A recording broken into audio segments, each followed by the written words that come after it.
like in the case of Sofia Koval, who's charged with manslaughter in Lauderdale Lakes, Florida. Koval had recently immigrated from Ukraine to South Florida, where she lived with her father and 78-year-old grandmother. After displaying behavioral issues, her father took away her phone in an attempt to discipline her and left the house. When he returned, he found his elderly mother bruised and beaten on the floor.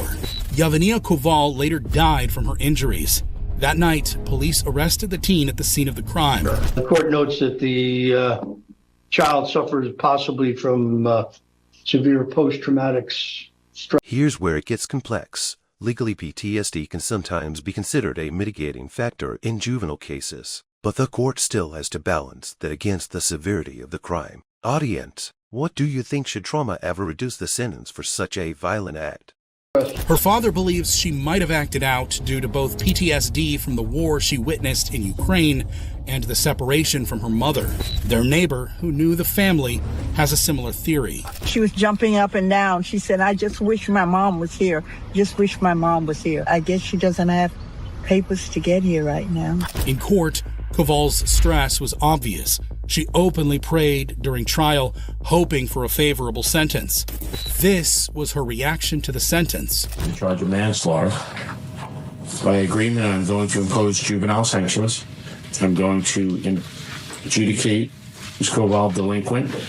I'm going to commit her to a maximum risk program for a period of time not to exceed 36 months.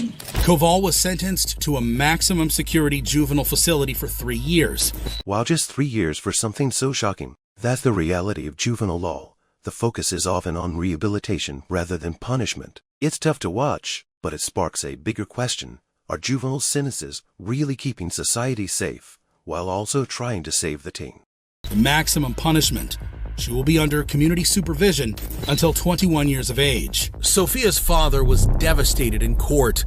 He never imagined his daughter could kill. The same could be said for Colt Gray's father, who never imagined the hunting lessons he gave his son would one day be used in a massacre. A 14-year-old is in custody for today's deadly school shooting in Georgia. 4 people are dead and as many as 9 are wounded. Like in the case of Colt Gray, who's charged with malice murder, felony murder, aggravated assault, and cruelty to children. Gray was 13 years old when he first appeared on police's radar. So we got a tip from the FBI saying that somebody from your old address over there in Traditions had made a threat to shoot up a school. For real? Yes, sir. And your name was associated with that address. So we went over to that address and you weren't living there, so now we live here. You have any kids or anything living here? Yeah, Colt Gray. Colt? Yeah, Colt. He's my oldest son. How old is he? He's 13. Does he play a lot of video games and stuff? Yeah, he does. Play all the time. Is he here right now? Yeah. But you think it's something he might have... I damn sure want to know. Can we talk to him? Yeah, absolutely. Yeah. These are good dudes. Just they're talking. Hey Colt, what's going on, bud? So did your dad kind of explain everything to you? He said something about shooting up a school.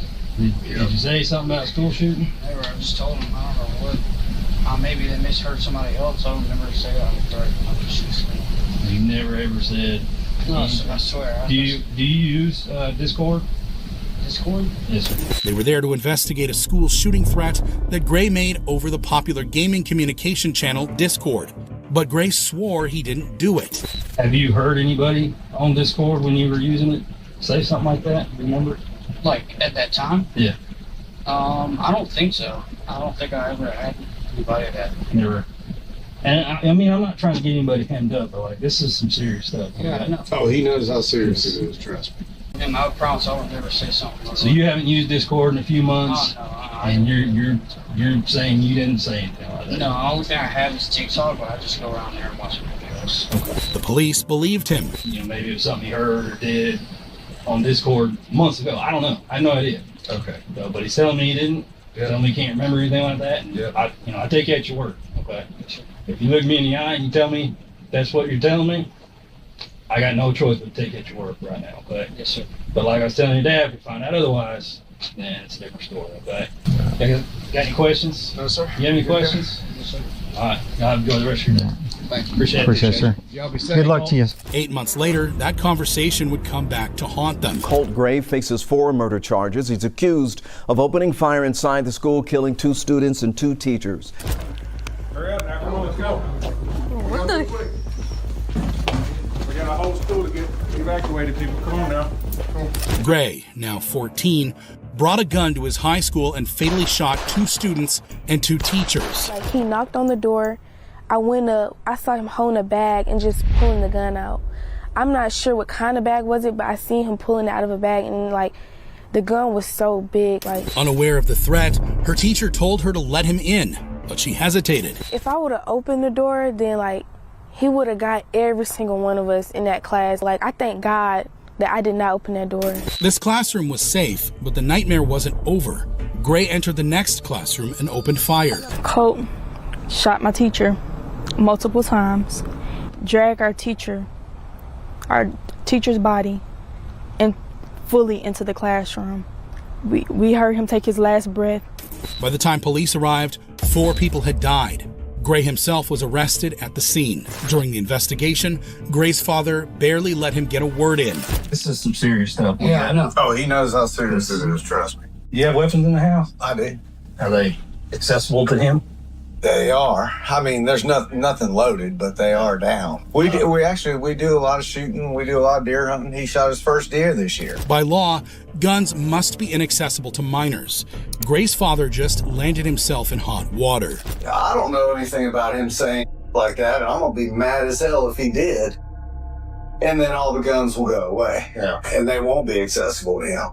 You know, I'm trying to be honest with you, I'm trying to teach him about firearms and safety and how to do it all and get him interested in the outdoors. Police started investigating Gray's father too, and at first everything looked wholesome. Gray's own father gave him hunting lessons. Son, what a hell of a shot. Yes, sir. But things took a more sinister turn when they realized that Gray's father gifted Gray, still a minor, his very own gun for Christmas. This is a job robber legally. Gifting a firearm to a minor can carry serious felony charges. And here, it's not just theory, it directly contributed to a tragic massacre. Quick poll, how much responsibility lies with the parent versus the child in cases like this? Drop your thoughts in the comments. The same gun he used in the school shooting. Gray's father was arrested alongside his son. You're charged with 4 counts of felony involuntary manslaughter. You're charged with 8 counts of felony cruelty to children in the 2nd degree. Neither of their sentences have been released. However, his son has a clear idea of his future. You are under 18 years old, so I wanted to inform you and make it clear to you that the penalty for the crimes for which you are charged does not include death. It includes life without the possibility of parole or life with the possibility of parole. Gray's school shooting left a community shattered.